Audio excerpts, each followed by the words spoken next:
আজকের এই সকালবেলার আকাশটা এত সুন্দর, মানে বারান্দায় এসে চট করে না বাইরের দিকটায় তাকিয়ে আমার মনে হলো কি যে এটা আকাশ নাকি সমুদ্র।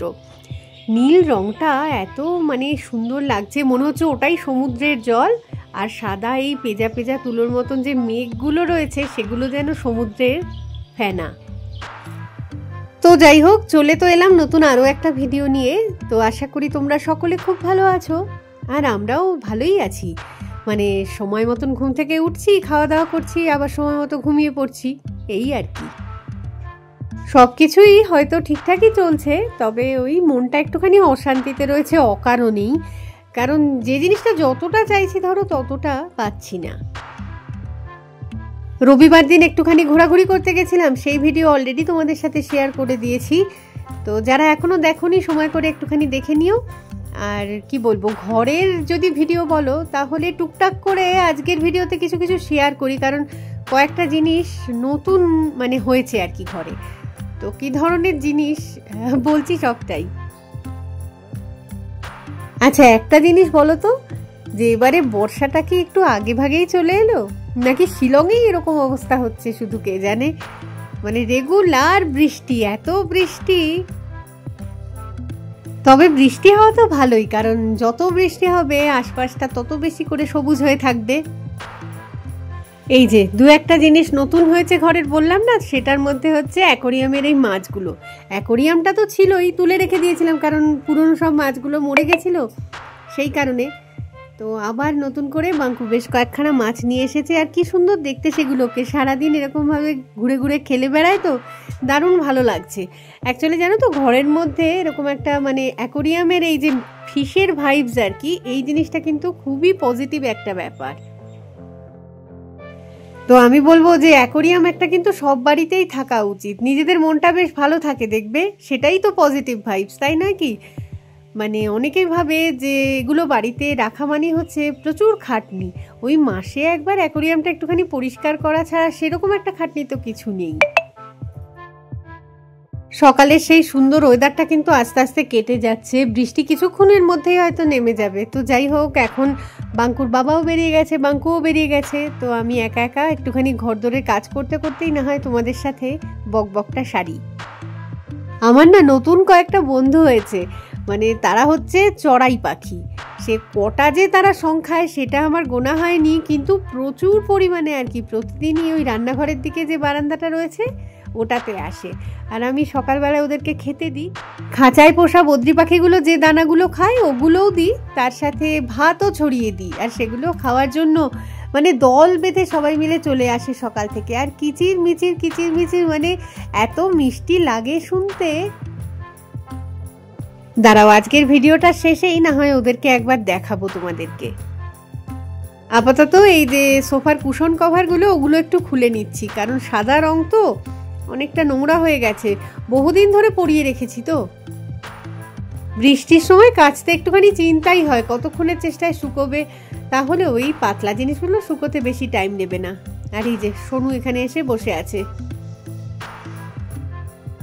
গত শুক্রবারই বোধহয় মানে বেশ খানিকটা কর্মব্যস্ততা গেছে। আসলে টয়লেটে একটা কোমোড বসলো। আগে যেটা ছিল আমাদের এই ভাড়া বাড়িতে সেটা হচ্ছে ইন্ডিয়ান স্টাইলের টয়লেটটা ছিল, তো সেটা এখন ইংলিশ স্টাইলে করা হলো আর কি সুবিধার জন্য।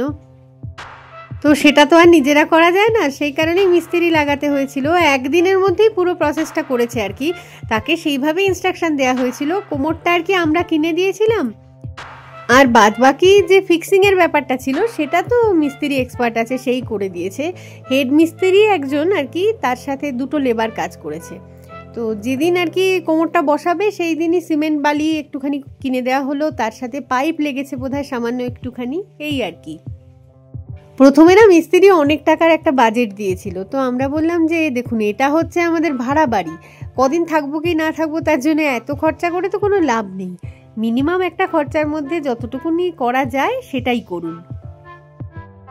তো দরদামে যখন পোষালো, তারপরে বাঙ্কুর বাবা রিনঝারি একটা দোকান থেকে গিয়ে কোমোড কিনে নিয়ে চলে এলো।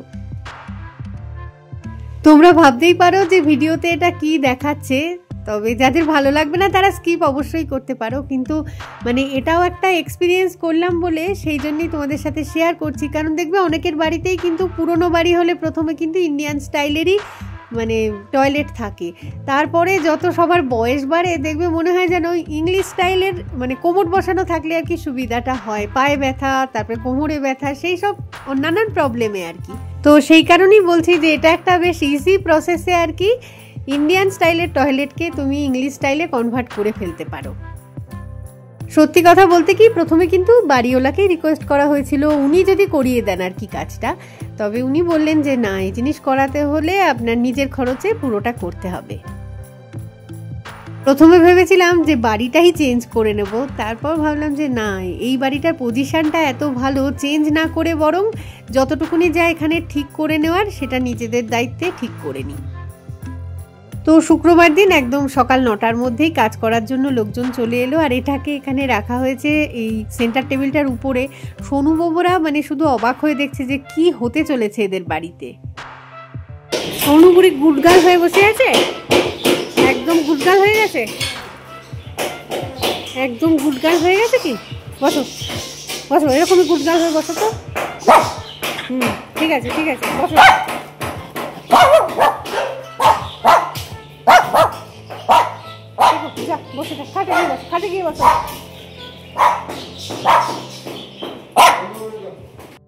প্রথমে চলবে একটুখানি ভাঙাভাঙির কাজ, মানে পুরনো যেটা রয়েছে সেটাকে ভেঙে চুরে একদম সিমেন্টিং করে বুঝিয়ে দেবে টোটালি। যারা আর কি যে কাজে ধরো এক্সপার্ট, প্লাম্বাররা তো এইসব কাজে এক্সপার্ট হবেই, তাই না? তাদের কাছে মানে ঘন্টাখানেক কি ঘন্টা দেড়েকের মধ্যেই বোধহয় পুরো কাজটা কমপ্লিট করে একদম সিমেন্টিং করে ফেললো। সকাল 9টার সময় কাজ করতে এসেছিল, তারপরেও কাজ শুরু করতে করতে দেরি হয়েছে, কারণ সিমেন্ট বালি এগুলো কিনে আনতে কিছুটা সময় গেছে। এখন বাজে 11:30। তো ওরা বললো যে আমরা 1 ঘন্টার এবার একটুখানি ব্রেক নেব, কারণ সিমেন্টটাকেও তো একটুখানি শুকোতে দিতে হবে, তাই না? তো ওরা চলে যাবে এখন লাঞ্চে, ঘন্টাখানেক মানে হচ্ছে ওই 12:30 নাগাদ ধরো আবার ফিরে আসবে, এসে কোমরটাকে সেট করে দেবে। তো যাই হোক, এখন তো ওরা লাঞ্চ ব্রেক নিয়ে বেরিয়ে গেছে। আজকে না সোনু বাবুরা খুব গুড গার্ল হয়ে বসে থাকলো। প্রথমে ভেবেছিলাম ওদেরকে একটা ঘরে বন্দি করে রাখবো আর কি, তারপর আমি ভাবলাম যে না, একবার চিনিয়ে দেওয়া দরকার সব কটা লোককে, চিনে নিলে কিন্তু ওরা আর চেঁচামেচি করবে না বাইরের লোক দেখে। তো আজকে সেই ট্রিকটাই দারুণভাবে কাজে লাগলো। 12:30টার সময় ওরা আবার দেখলাম ফিরে এলো। তো টুকটাক পাইপগুলো সেট করা বাকি ছিল বোধহয়, সেগুলো করছে এখন। বললো আর মাত্র আধ ঘন্টা টাইমও লাগবে না, পুরোটা সেট করে দিয়ে বেরিয়ে যাব।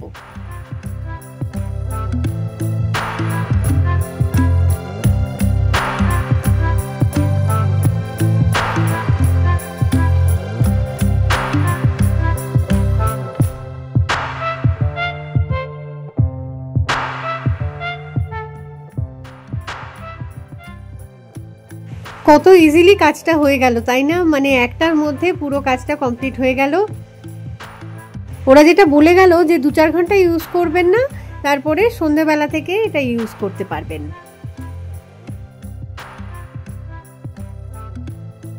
সকাল থেকে সেই ওদের কাজগুলো দেখছি, এবার নিজের যে কিছু কাজ আছে সেগুলো পুরো ভুলেই গেছিলাম।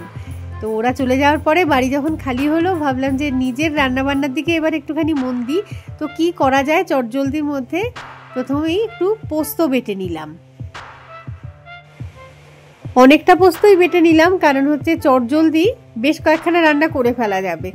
একটা হচ্ছে আলু পোস্ত, ওদিকে পটল কেটে রেখেছি, পটল পোস্ত হয়ে যেতে পারে, তার সাথে পেঁয়াজও কুচিয়েছি কিছুটা, পেঁয়াজ পোস্ত হয়ে যাবে। আর খেতে বসার আগে করে নেব অমলেট। চটজলদি কিছু একটা বানিয়ে ফেলতে পোস্তর তো জুড়ি মেলা ভার। তো পেঁয়াজ পোস্ত হয়ে গেছে, ভাত তো হয়েই গেছিলো, তার সাথে একটু শশা কেটে নিয়েছি যাতে স্যালাডের মতন খেয়ে নেব। এদিকে পটল পোস্ত হয়ে গেছে, আর বাকি রইল আলু পোস্ত। আজকে সকাল থেকে এইসব কাজকর্ম বাড়িতে ছিল বলেই বাঙ্কুর বাবাকেও আজকে বলেছি ছুটি নিয়ে বাড়িতে থাকো। দুপুরবেলায় বাঙ্কু হয়তো বাড়িতে খাবে না, তবে বাঙ্কুর বাবা আর আমি দুজন মেম্বার আজকে খাওয়ার জন্য রইল আর কি। সকালবেলায় বৃষ্টি না হলে বোঝাই যায় যে দুপুরের জন্য পুরো বৃষ্টিটা তুলে রাখা রইল। তো এইগুলো কেচে দিয়েছিলাম না সকালবেলায় কুশন কভারগুলো, সেগুলো মোটামুটি শুকিয়ে গেছে। বৃষ্টির ছাটে আবার না ভিজে যায়।